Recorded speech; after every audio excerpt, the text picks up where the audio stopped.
வணக்கம். எல்லாம் வல்ல இறைவனையும் என் குலதெய்வத்தையும் வணங்கி இன்றைய உடைய பதிவு இந்த புனிதமான கார்த்திகை மாதத்தினுடைய கார்த்திகை தீபத்தை பற்றியான பதிவாகும். அன்புள்ளம் கொண்ட பக்த பெருமக்களே வணக்கம். கார்த்திகை மாதம் 27ஆம் தேதி 12/12/2024 வியாழக்கிழமை. அன்றைய நாளில் பரணி தீபம், அதாவது முதல் தீபமான பரணி தீபம்.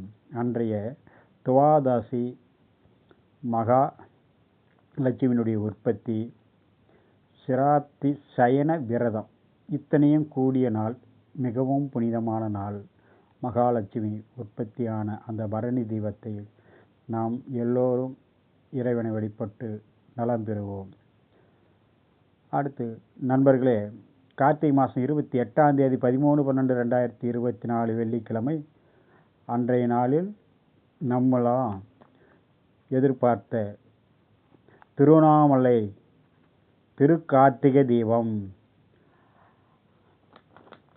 அனங்க திரையோதசி பிரதோஷ வழிபாட்டுக்கு உகந்த நாள், கிருத்திகை விரதம் இருப்பதற்கு உகந்த நாள் ஆகியவை இத்தனையும் நிறைந்த நாள். அந்த இன்றைய நாள் நம்மளுடைய அண்ணாமலையாருக்கு உச்சியில் மகா தீபத்தை ஏற்றக்கூடிய நாளும், அன்றைய நாளே பிரதோஷ நாளும், அன்றைய நாளே கிருத்திகை விரதம் இத்தனையும் நிறைந்த நாளாக அன்றைய நாள் உள்ளதால் மிகவும் புனிதமான நாள்.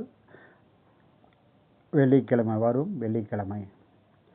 நண்பர்களே, அடுத்து கார்த்திகை மாதம் 29ஆம் தேதி 14/12/2024 சனிக்கிழமை சர்வ ஆலய தீபம்.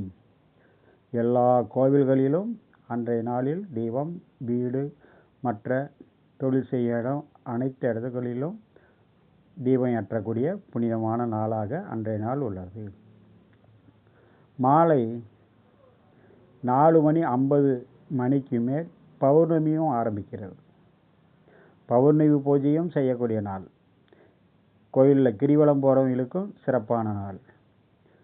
அன்றைய நாள் மிகவும் உகந்த நாளாக வரும் வியாழன், வெள்ளி, சனி 3 நாளும் நம்மளுடைய மகா கார்த்திகை தீபத்தை எல்லா பெருமக்களும், பக்த கோடிகளும், ஆன்மீக நண்பர்களும் வழிபாடு செய்து எல்லாம் வல்ல இறைவனுடைய நலம் பெற்று பூர்ண ஆயுளோடு, தீர்க்காயுளோடு, எல்லா விதமான செல்வம், செல்வாக்கு, தனதானியம், குழந்தை பாக்கியம், குலதெய்வத்துக்கு தீபம் ஏற்றி வழிபடுவதன் மூலம் எல்லாருடைய குறைகளும் நிவர்த்தியாகி இறைவனுடைய பேரருள் கிடைக்க வேண்டுமென எல்லாம் வல்ல இறைவனை வேண்டி இந்த பதிவை உங்களுக்காக சமர்ப்பணம் செய்கிறேன்.